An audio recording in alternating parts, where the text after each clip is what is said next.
આજે આપણે ચેપ્ટર 2 માં બાહ્ય ક્ષેત્રમાં કોઈ વીજભાર મૂકેલો હોય, એક વીજભાર હોય કે અનેક વીજભાર હોય તો એની સાથે સંકળાયેલી સ્થિતિ ઊર્જાની વાત કરીશું. બરાબર. બાહ્ય ક્ષેત્ર સિવાય અને બાહ્ય ક્ષેત્રમાં સ્થિતિ ઊર્જામાં ફરક પડશે. જો આપણે એકલો વીજભાર લઈશું તો એમાં બહુ તમને ખાસ પેલું નહીં લાગે, એમાં કોઈ ફરક નહીં લાગે તમને. પણ આપણે એક કરતા વધુ વીજભારની જ્યારે વાતો કરીશું ત્યારે તમને સમજાશે કે બાહ્ય ક્ષેત્રથી વીજભારને, બાહ્ય ક્ષેત્રમાં વીજભારને લાવવા માટે કરવા પડતા કાર્યમાં શું ફરક પડશે. જોઈએ મિત્રો, આપણે સૌપ્રથમ તો આપણે એક સિમ્પલ મુદ્દાની વાત કરીએ કે કોઈ બાહ્ય ક્ષેત્ર આપેલું છે. સમજી લો કે અહીંયા કોઈ એક ક્ષેત્ર સંકળાયેલું છે આની અંદર, એ જે પણ હોય, જેનું વી સ્થિતિમાન કેટલું છે તો વી. હવે વી સ્થિતિમાન આ રીતે પણ હોઈ શકે, આમ પણ હોઈ શકે, ક્ષેત્ર આ રીતે પણ હોઈ શકે, એક્સ અક્ષ પર હોઈ શકે, વાય અક્ષ પર હોઈ શકે, કોઈ પણ વિસ્તારમાં અંતર સાથે એ વી ક્ષેત્રનું મૂલ્ય બદલાશે એટલે વી નું મૂલ્ય પણ બદલાશે. હવે તમને અહીંયા એમ કહેવામાં આવે કે કોઈ ચોક્કસ બિંદુ પર આપણે ક્યુ વીજભારને લાવવો છે. જો બાહ્ય ક્ષેત્ર કોઈ પણ નથી, સમજી લેજો મિત્રો, કોઈ પણ વી ક્ષેત્ર બાહ્ય નથી તો આ ક્યુ વીજભારને લાવવા માટે કરવું પડતું કાર્ય કેટલું હોય? તો તમે કહેશો કોઈ પણ ક્ષેત્ર નથી તો એને કોઈ આકર્ષણ કે અપાકર્ષણ બળનો સામનો કરવાનો નથી, તો કરવું પડતું કાર્ય કેટલું હોય? 0. પણ અહીંયા પહેલેથી કોઈ ક્ષેત્ર હાજર છે, જે ક્ષેત્ર ધન છે અને આપેલ વીજભાર પણ એ ધન છે, તો શું થશે એને લાવવા માટે? તો તમે કહેશો કે એને અપાકર્ષણ બળનો સામનો કરવો પડે. સમજી ગયા? તો આ ક્યુ વીજભાર જે અહીંયા આપણે કોઈ ચોક્કસ બિંદુએ લાવવો છે કે જેનો સ્થાન સદિશ આપણે સમજી લઈએ કે જેનો સ્થાન સદિશ કેટલો છે તો r. બરાબર. તો વિદ્યુત ક્ષેત્રમાં બાહ્ય ક્ષેત્રની હાજરીમાં એને આપેલ બિંદુ પાસે લાવવો છે કે જ્યાં આ બિંદુ પાસે એનું વી સ્થિતિમાન કેટલું બોલાય તો r બિંદુ એ છે એટલે શું બોલાય? v of r. તો કરવું પડતું કાર્ય શું થાય? તો આપણે જાણીએ છીએ કે વી સ્થિતિમાન અને કાર્યનો સંબંધ. વી સ્થિતિમાનમાં આપણે એકમ વીજભાર માટે વાતો કરતા હતા અને કાર્ય એટલે અંદર ક્યુ વીજભાર આવી જાય. તો આ બેના સંબંધ પરથી તમે જોશો તો સીધું સૂત્ર થશે કે કાર્ય W બરાબર શું થાય તો Q into V of R. R એટલે જે તે બિંદુ પાસે વી સ્થિતિમાન. વસ્તુ તો આમ જ છે, W બરાબર QV, પણ આપણે અહીંયા લખવું પડે કે જે તે બિંદુ પાસેનું વી સ્થિતિમાન. કયા બિંદુ પાસે? R. કારણ કે જો તમે Q વીજભારને અહીંયા લાવશો તો એનો સ્થાન સાથે બદલાઈ જશે, તો જે તે બિંદુ પાસે વી સ્થિતિમાનનું મૂલ્ય જુદું જુદું હોય. તો મિત્રો આ વાત જે છે ને આમ સિમ્પલ લાગશે, આમાં કઈ નવી વસ્તુ લાગશે નહીં તમને કે કોઈ ક્યુ વીજભારને કોઈ ક્ષેત્રમાં, કોઈ વિદ્યુત ક્ષેત્રમાં બાહ્ય ક્ષેત્ર હાજર છે અને લાવવો છે તો કરવું પડતું કાર્ય W બરાબર QV થાય. આમ જોવા જશો તો આ સમીકરણ પેલા જેવું જ થાય કે W બરાબર K Q1 Q2 upon R. બરાબર છે. હવે આના પર થોડીક ચર્ચા કરેલી છે, હું કરી લઉં. અહીંયા 1 eV ની વ્યાખ્યા તમને બુકમાં આપેલી છે. 1 eV એટલે 1 ઇલેક્ટ્રોન વોલ્ટ. 1 electron volt. તો આપણે એ સમજીને આપણે તૈયારી અહીંયા કરીશું. 1 ઇલેક્ટ્રોન વોલ્ટ એટલે શું? સમજો મિત્રો, આપણું જે સૂત્ર છે કે W બરાબર QV, એમાં આપણે V જેની વેલ્યુ આપણે 1 વોલ્ટ વિચારીએ, બરાબર છે, અને Q ની વેલ્યુ આપણે ઇલેક્ટ્રોન માટે વાત કરીએ તો Q ઇલેક્ટ્રોન માટે કેટલું થશે? E જેની વેલ્યુ કેટલી છે? 1.6 10 - 19 કુલમ. એટલે કોઈ પણ ક્ષેત્રમાં વી સ્થિતિમાનનું મૂલ્ય કેટલું હોય? 1 વોલ્ટ. વી સ્થિતિમાનનું મૂલ્ય 1 વોલ્ટ હોય અને ત્યાં આપણે કોને લાવવો છે? ક્યુ વીજભાર તરીકે કોને લાવવો છે? આપણે ઇલેક્ટ્રોનને. તો એ લાવવા માટે આપણે જે પણ કાર્ય કરીએ એને આપણે 1 eV બોલી શકીએ. 1 eV. eV કોનો એકમ થશે? તો eV એ કાર્યનો એકમ થશે. જુઓ અહીંયા Q means E અને V for volt. એટલે વ્યાખ્યા આવી બોલી શકાય કે 1 વોલ્ટના વિદ્યુત સ્થિતિમાનની અસર હેઠળ ઇલેક્ટ્રોનને આપેલા બિંદુ સુધી લાવવા માટે કરવું પડતું કાર્ય. સમજ પડી મિત્રો? 1 વોલ્ટ વિદ્યુત સ્થિતિમાનની અસર હેઠળ કોણે લાવવાનું છે? આપણે ઇલેક્ટ્રોનને આપેલા બિંદુ સુધી લાવવા માટે જે પણ કાર્ય કરવું પડે એને 1 eV કાર્ય કહેવાય. તો 1 eV ની આપણે વ્યાખ્યા યાદ રાખીશું. હવે આનો મોટો એકમ પણ લઈ શકાય. 1 eV જગ્યાએ આપણે 1 કિલો eV પણ કહી શકીએ. કિલો eV એટલે કેટલું થશે? 10⁻³ eV. એવું આપણે 1 મિલિયન eV પણ કહી શકીએ, જેને આપણે બોલીશું 10⁶ eV. તો આ તો વાત થઈ બેઝિક બધી છે, તમને માહિતી બુકમાં આપેલી છે એની વાત થઈ. આ મુદ્દો એટલો એ બધો ઇમ્પોર્ટન્ટ નથી, પણ આ વ્યાખ્યા આપણે તૈયાર કરીશું, નોટ કરી લેજો. અને બીજી વાત, બાહ્ય ક્ષેત્રમાં આપણે એક કરતા વધુ વીજભારો આવેલા હોય તો તે સમયે એની અંદર કેટલું કાર્ય કરવું પડે, જે બહુ મહત્વનો મુદ્દો છે, એ આપણે અહીંયા સમજવાનો પ્રયત્ન કરીએ. બરાબર છે મિત્રો? જોઈએ.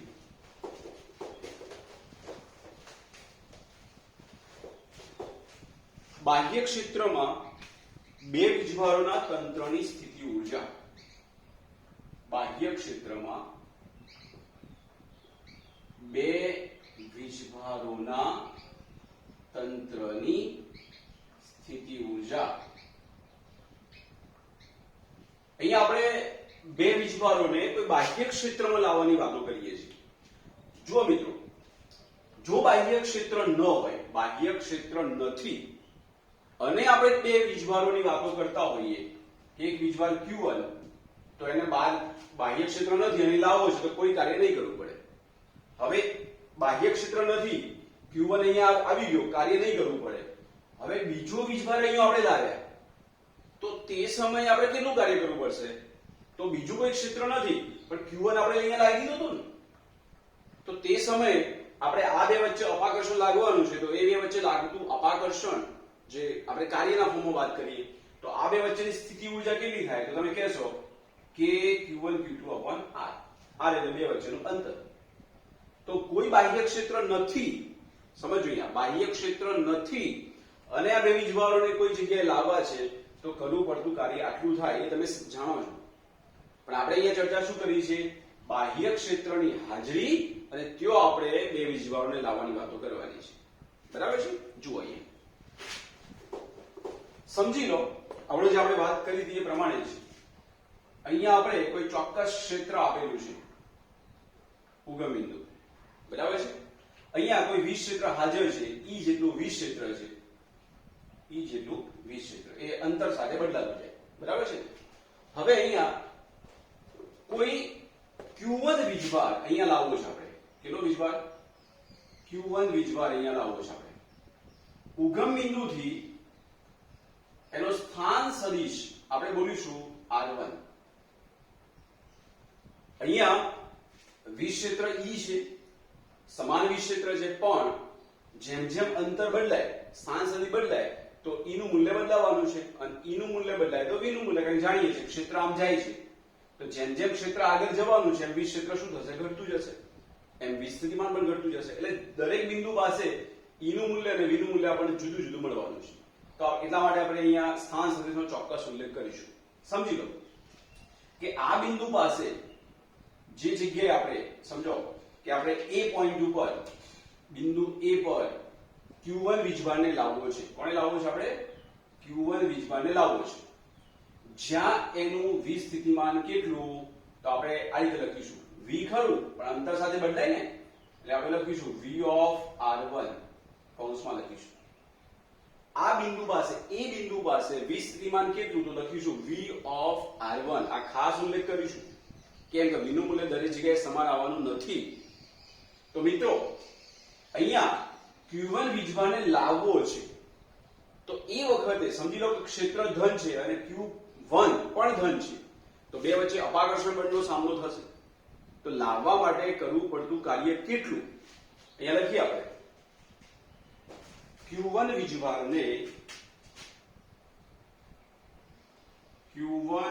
વીજભારને એ બિંદુ પાસે જ્યાં સ્થાન સદિશ કેટલો છે તો R1 એ બિંદુ પાસે જ્યાં વીજ સ્થિતિમાન V of R1 છે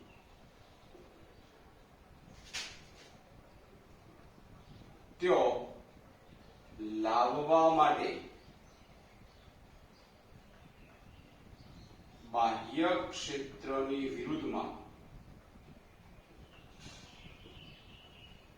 કરવું પડતું કાર્ય તો આ જે કાર્ય થશે આપણે આ સમીકરણને વિચારીએ સમીકરણ શું છે W બરાબર QV તો આ જે કાર્ય થશે W1 શું થશે તો Q of 1 અને થશે V of R1 બોલો મિત્રો સમજ પડી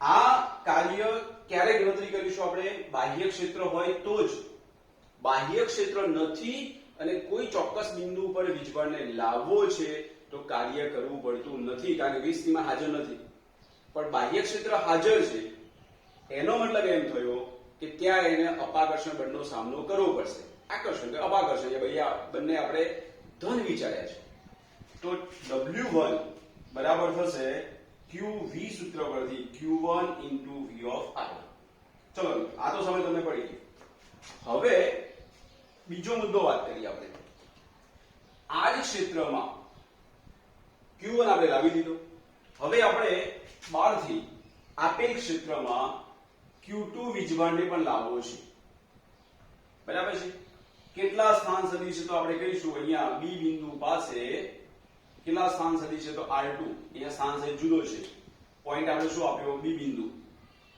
ચલો અહીંયા V સ્થિતિમાન કેટલું હશે તમે કહેશો કે V of R2 બરાબર છે આ બે વચ્ચેનું જે અંતર બનશે Q1 અને Q2 એ આપણે બોલીશું R12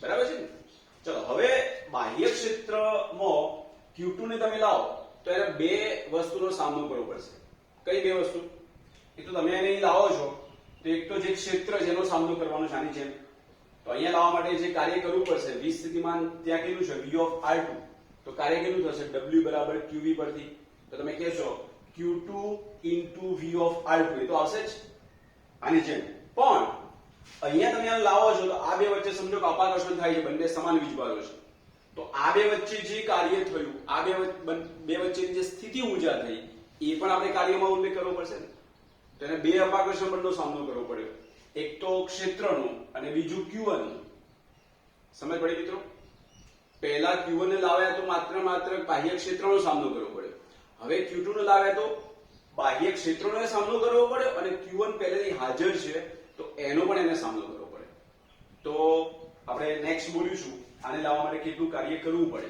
બરાબર છે અહીંયા લખીએ આપણે બાહ્ય ક્ષેત્રમાં Q2 વીજભારને R2 જેટલા સ્થાન સદિશે લાવતો કરવું પડતું કાર્ય જેને આપણે બોલીએ W of 2 બોલો શું થશે W of 2 એટલે આને લાવવા માટે કેટલું કાર્ય કરવું પડ્યું તો બાહ્ય ક્ષેત્રના આધારે વીજ સ્થિતિમાન કેટલું હતું V of R2 તો એના આધારે W બરાબર QV પરથી વિચારીએ તો આવું થશે Q2 into V of R2 થઈ ગયું આના છે પણ Q2 ને Q1 નો પણ સામનો કરવાનો છે તો એ બે વચ્ચેની સ્થિતિ ઊર્જા કેટલી તો આપણે જાણીએ છીએ કે બે વીજભારો વચ્ચેની સ્થિતિ ઊર્જા આ રીતે ગણાય K Q1 Q2 upon R આના પરથી વિચારો તો એ બે વચ્ચેની સ્થિતિ ઊર્જા K Q1 Q2 અને બે વચ્ચેનું અંતર શું બોલશો R12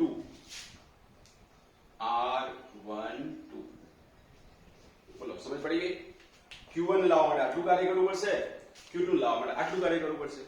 તમે આવું પણ કહી શકતા હતા કે પહેલા આપણે Q2 લાયા હોત, બરાબર છે, તો એ પ્રમાણે આપણે વાત કરતા અને પછી આપણે Q1 લાયા હોત તો કોઈ ફરક પડતો નતો. ચોપડીમાં જે આપ્યું હોય આપણે આ રીતે સમજવાનો પ્રયત્ન કરીશું. તો ટોટલ કાર્ય કેટલું કરવું પડ્યું? Q1 અને Q2 બંનેને બાહ્ય ક્ષેત્રમાં લાવવા માટે કેટલું કાર્ય કરવું પડ્યું? તો આપણે સમીકરણ 1 અને સમીકરણ 2 નો આપણે સરવાળો કરીશું. તો કરવું પડતું કુલ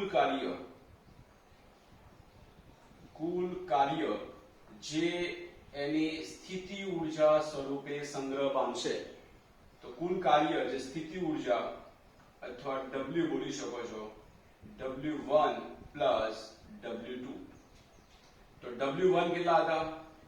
તો એ આવશે Q1 into V of R1 અને બીજું Q2 V of R2 plus K Q1 Q2 upon R12 સ્થાન સદિશ. આ ટોટલ જે સ્થિતિ ઊર્જા થઈ અથવા ટોટલ જે થયેલું કાર્ય Q1 અને Q2 બંનેને બાહ્ય ક્ષેત્રની હાજરી છે અને ત્યાં આપણે લાવવા માટે કરવું પડતું કાર્ય આટલું થાય. જો બાહ્ય ક્ષેત્ર ન હોત તો બંને વચ્ચે કાર્ય માત્ર ને માત્ર આટલું જ આવતું, જે આપણે આગળ ચર્ચા કરી ચૂક્યા છીએ. આ બે મુદ્દા વધારાના છે. હવે મિત્રો, આ જે વાત થઈ ને એ આપણી બુક પ્રમાણે વાત થઈ કે બે વીજભારોને લાવવા માટે કરવું પડતું કાર્ય. હું તમને એક એક્સ્ટ્રા વાત કરું કે સમજો કે અહીંયા બુકમાં બે વીજભારોની વાત કરી છે, એવા ત્રણ વીજભારોની વાત હોય તો શું કરશો? આપણે બુક પ્રમાણે આટલી જ થિયરી લખીશું, પણ અહીંયા આપણે નોંધ તરીકે કરીએ કે ત્રણ વીજભારો Q1 Q2 તથા Q3 ને લાવતો તો શું થાય મિત્રો? તો આપણે Q1 Q2 Q3 ની વાતો કરીએ. જુઓ મિત્રો, તો Q1 ને લાવવા માટે પહેલા ચલો એક પણ નથી, Q1 Q2 Q3, એમાં Q2 Q3 નથી, માત્ર Q1 ને લાવે તો કાર્ય આટલું જ કરવું પડશે. સમજ પડી? હવે તમને એમ કહેવામાં આવશે કે Q2 ને લાવો, Q3 નથી, તો આટલું જ કાર્ય કરવું પડશે. બરાબર? હવે તમે Q3 લાયા, અહીંયા જો તમે Q3 મૂકશો, તો શું થશે? તો Q3 ને લાવવા માટે કરવું પડતું કાર્ય, તો સ્થાન સદિશ અહીંયા કેટલું બોલાય? તો અહીંયા તમે સ્થાન સદિશ બોલશો V of R3. એનો સ્થાન સદિશ અહીંયાથી જે આવશે એ શું આવશે? R3. તો કરવું પડતું કાર્ય Q3 માટે, તો Q3 માટે જે કાર્ય આવશે એ બોલીએ આપણે W3. તો કેટલું આવશે? તો Q3 into V of R3. બરાબર છે? વત્તા હવે આને તમે લાવો છો તો આ બે વચ્ચે પણ અપાકર્ષણ થવાનું, આ બે વચ્ચે પણ અપાકર્ષણ થવાનું, તો એ સ્થિતિ ઊર્જા પણ લેવી પડશે ને. તો આ બે વચ્ચેનું અંતર શું બોલાય? 1 અને 3 વચ્ચેનું. તો 1 અને 3 વચ્ચેનું અંતર બોલશો R13. 2 અને 3 વચ્ચેનું અંતર બોલશો R23. તો બે સ્થિતિ ઊર્જા બીજી આવશે. કઈ? કે Q1 Q3 upon R13, 1 અને 3 વચ્ચે. બીજું આનો સામનો કરવાનો છે એટલે એક બીજી વસ્તુ આવશે કે Q2 Q3 upon R23. આ એક વધારાનો મુદ્દો આપણે લીધો. બરાબર છે? અહીંયા જો આપણે કોઈ કોમ્પિટિટિવ એક્ઝામમાં કોઈ જગ્યાએ આ વસ્તુ આવી શકે એટલા માટે મેં અહીંયા ચર્ચા કરી કે બે વીજભારો છે આ વસ્તુ બરાબર છે, પણ ત્રીજો વીજભાર તમે મૂકો છો Q3, તો એને લાવવા માટે કરવું પડતું કાર્ય, તો એક તો Q3 VR3, અહીંયા આપણે એનો સ્થાન સદિશ V of R3 છે, અને બીજું આ બે વચ્ચે અપાકર્ષણ, આ બે વચ્ચે અપાકર્ષણ, એટલે ટોટલ આ વસ્તુ, એટલે ટોટલ કાર્ય તમે લેશો, ટોટલ સ્થિતિ ઊર્જા લેશો 3 માટે, તો આ મુદ્દા તો ખરા જ, એના સિવાય આ વસ્તુ આપણે એમાં એડ કરી લેવાની. તો આપણે અહીંયા પ્રશ્ન સોલ્વ થઈ જાય. આ વસ્તુ આપણે પેલામાં લખવાની નથી, એ મેં તમને માત્ર એક્સ્ટ્રા માહિતી આપી છે. આપણે થિયરીમાં એનો ઉલ્લેખ કરીશું નહીં. વધારાની નોટ કરવી હોય તો આ તમે કરી લેજો. ઓકે મિત્રો? તો તમે આટલું અહીંયા રાખશો. આ વધારાનો મુદ્દો હતો એ તમે નોટ કરી શકો છો. થિયરી પૂછાય તો આપણે આટલી વાત અહીંયા કરીશું.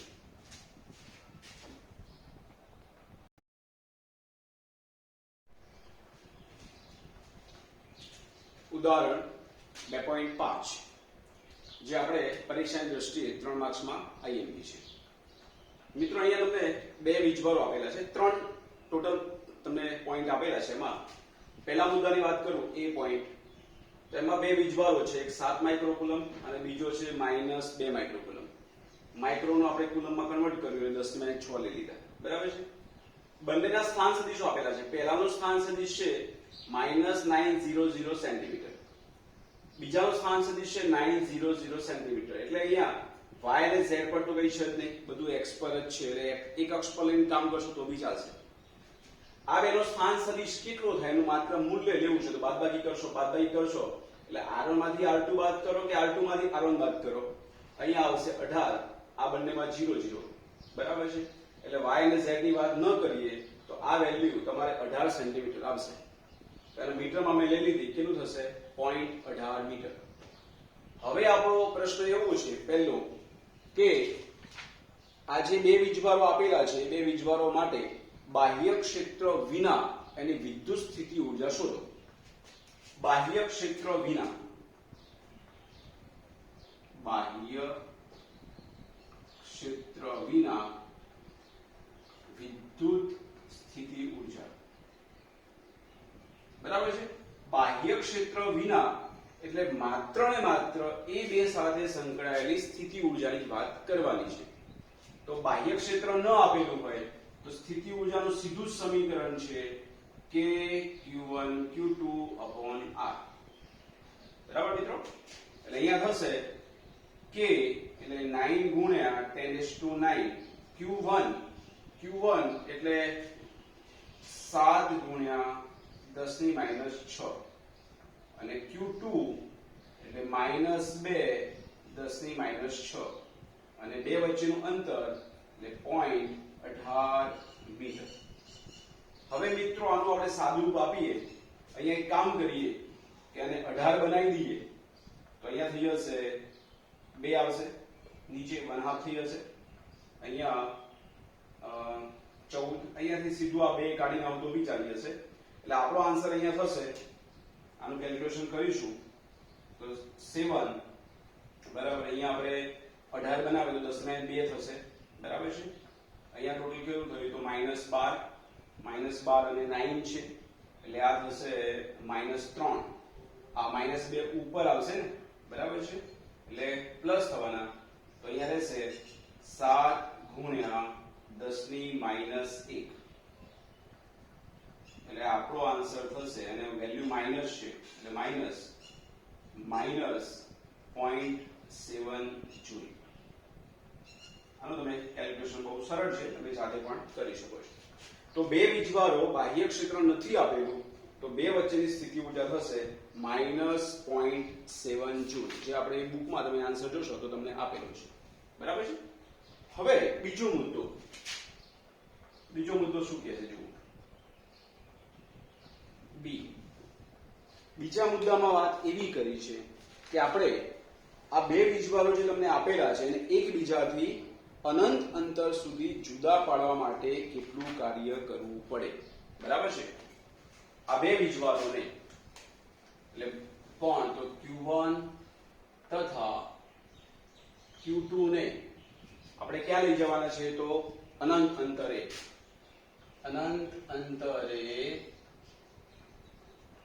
લઈ જવા માટે કરવું પડતું કાર્ય.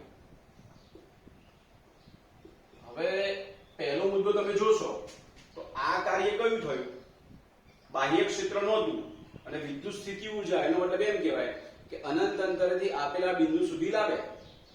સમજ પડી ગઈ ને? હવે એનું ઉલટું કામ કે આપેલા ક્ષેત્રમાંથી જે જગ્યાએ તમે લાવ્યા છો ત્યાંથી ક્યાં લઈ જાઓ અનંત અંતરે, તો કાર્ય એટલું જ થાય. પણ એનો આન્સર શું આવે, જો આ કાર્ય ધન હોય તો પેલું ઋણ આવે અને ઋણ હોય તો ધન આવશે. આ કાર્ય કેટલું છે, તમે જે જગ્યાએ લાયા છો ત્યાં કાર્ય -0.7 જૂલ છે, તો અનંત અંતરે લઈ જાવ છો તો કાર્ય કેટલું થશે +0.7 જૂલ. તમે આન્સર જોઈ શકો છો, એ જ આન્સર આવશે. એમ પણ લખી શકો શબ્દોમાં, પણ અહીં આપણે આવું લખીએ, અનંત અંતરે જે તે બિંદુથી અનંત અંતરે લઈ જવા માટે કરવું પડતું કાર્ય.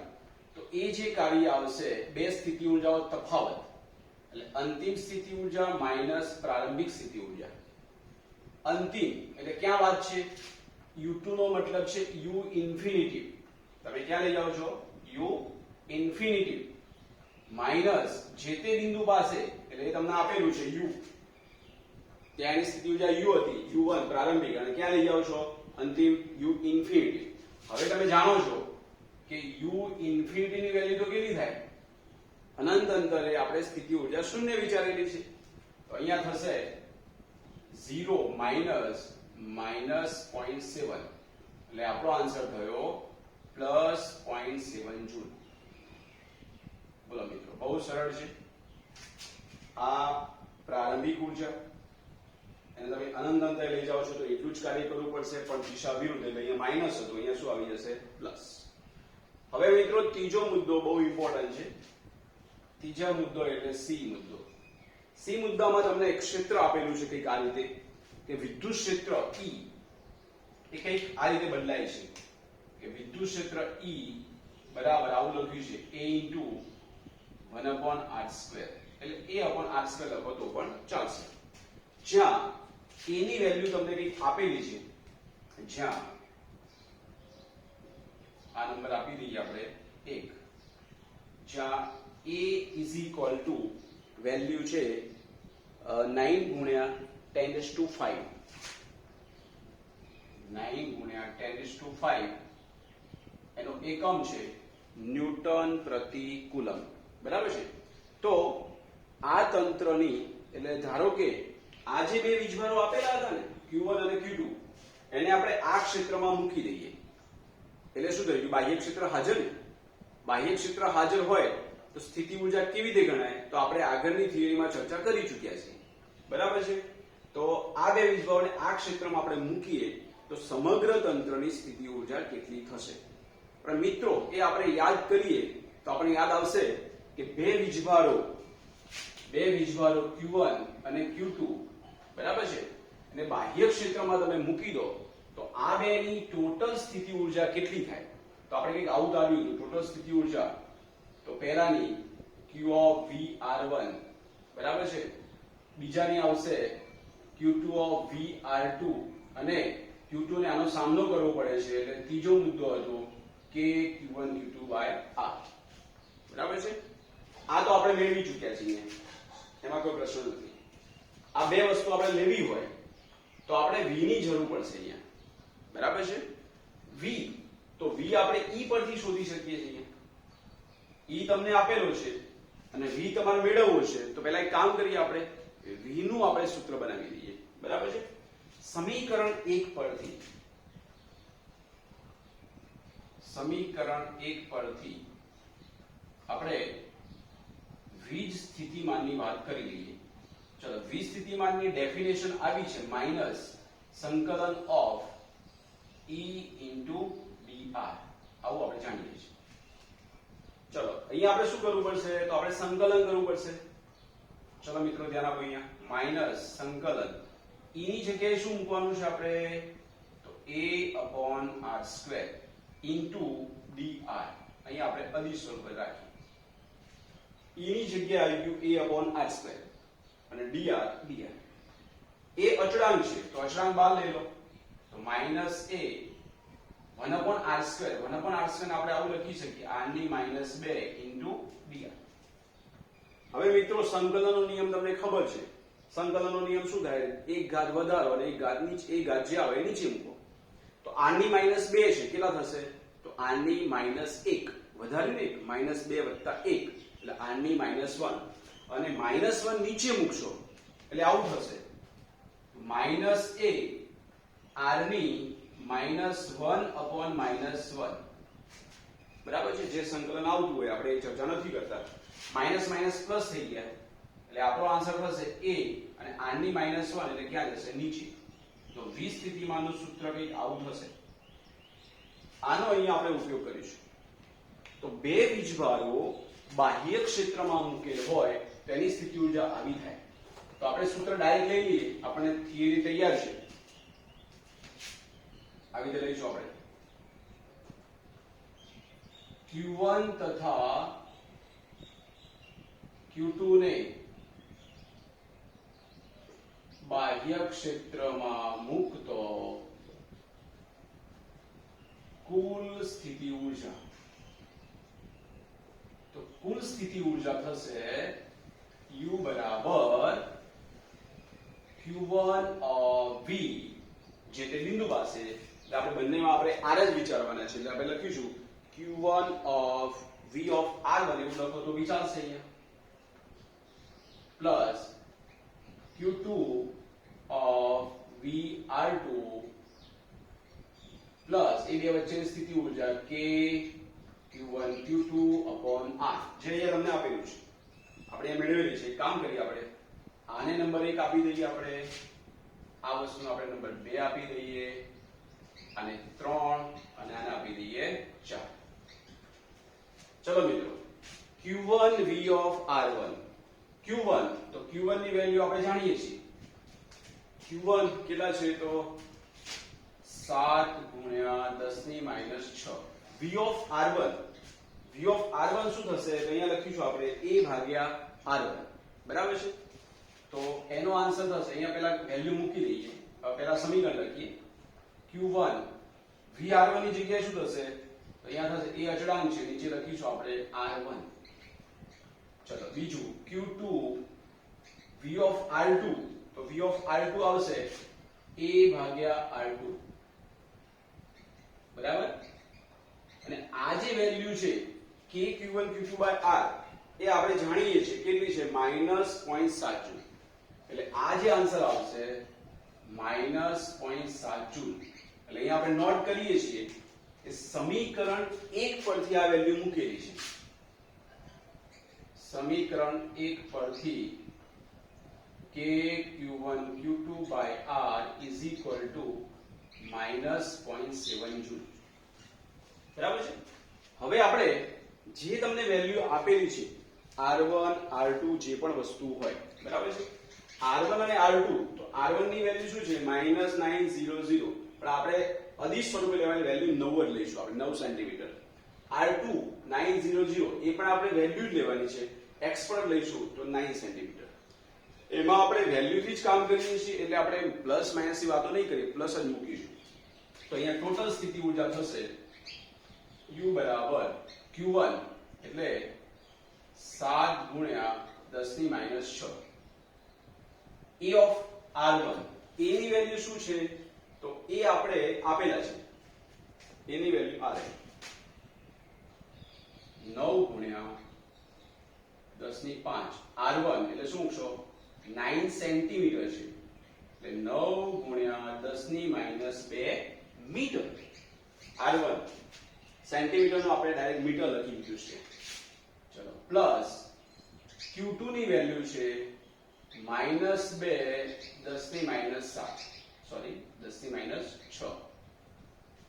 એમાં પણ આપણે A ની વેલ્યુ લેવાની છે 9 ગુણ્યા 10⁵ અપોન R2 પણ એટલા જ છે 9 ગુણ્યા 10 ની -2, અને ત્રીજી વેલ્યુ -0.7 જૂલ. એ વ્યવસ્થિત લખીશું આપણે એક લાઈનમાં, બરાબર છે. તો U બરાબર આવશે, જુઓ મિત્રો 9 નીકળી ગયા એટલે અહીંયા આવશે 7, 10 ની -2 ઉપર આવશે એટલે કેટલા થશે? તો અહીંયા -1 લેવાના, એટલે અહીંયા ટોટલ થશે 70, કારણ કે માઈનસ આ 5 અને આ 5 અને -6 એટલે -1, -2 ઉપર એટલે પ્લસ, એટલે 10 ની 1 રહેશે, એટલે 7 ગુણ્યા 10 ની 1 70. એવી જ રીતે અહીંયા રહેશે 2 ગુણ્યા 10 ની 1, એટલે જવાબ આવશે 20, અને લાસ્ટમાં છે -0.7.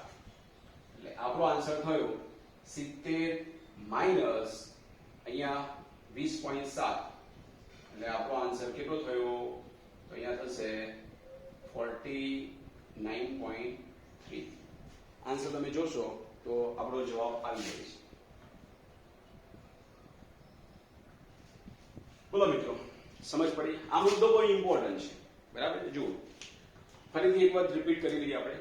બે વીજભારો કોઈ ચોક્કસ બિંદુ પર આવેલા છે, તો આપણે બે વચ્ચેની સ્થિતિ ઉર્જા બાહ્ય ક્ષેત્ર નથી તો simple k q1 q2 upon r બહુ સરળ. હવે આ બે વીજભારોને લાયા હતા, હવે આપણે અનંત અંતરે લઈ જઈએ તો અનંત અંતરે સ્થિતિ ઉર્જા 0 છે તો કાર્ય શું થાય? તો જે કાર્ય તમે લાવવા માટે કર્યું એની વિરુદ્ધ દિશાનું, તો આ માઇનસ હોય તો આ જવાબ શું આવશે? Plus u2 minus u1 u infinity, એટલે ત્યાં સ્થિતિ ઉર્જા 0 બોલાય એટલે માઇનસ અને પ્લસ થઈ જાય. હવે ત્રીજા મુદ્દામાં વાત એવી કરી કે આ બે વીજભારોને આપણે કોઈ ચોક્કસ ક્ષેત્રમાં લઈ જઈએ છીએ તો સ્થિતિ ઉર્જા શું થાય? તો મેં તમને સમજાવ્યું કે આ સમીકરણ આપણને યાદ આવવું જોઈએ, થિયરીમાં બેમાં ફિટ થવી જોઈએ તો જ આપણે સમજ પડશે. એમાં જરૂર છે આપણે v ની, તો આપણે શું કર્યું? પહેલા e પરથી v શોધી નાખીએ. તો e પરથી v શોધવા હોય તો આપણે એની જે આપણે વ્યાખ્યા ભણ્યા છે એમાં લખ્યું હતું કે v બરાબર માઇનસ ઓફ સંકલન e ઇન્ટુ ડી. બરાબર, આનું આપણે સંકલન કર્યું તો અહીંયા a અચળાંક છે 1/r² નું આવું થયું. બરાબર, સમજ પડી ગયા તમને? a/r આપણો આન્સર આવ્યો. હવે આપણે સ્થિતિ ઉર્જા ટોટલ q1 of vr1 એટલે q1 ની મળી ગઈ. હવે q2 નો લાવો છો તો q2 of vr2 અને q2 નો લાવ્યા એટલે q1 અને q2 સાથેની સ્થિતિ ઉર્જા. બરાબર છે, આ તો તમે શોધેલી છે. અહીંયા આપણે વેલ્યુ મૂકી દઈશું, સાદું આપીશું તો આપણે જવાબ મળે છે અહીંયા 49.3 જૂલ. ઓકે મિત્રો, અને આપણે નોટ કરીશું, હું તમને ફોટોગ્રાફ મૂકું છું.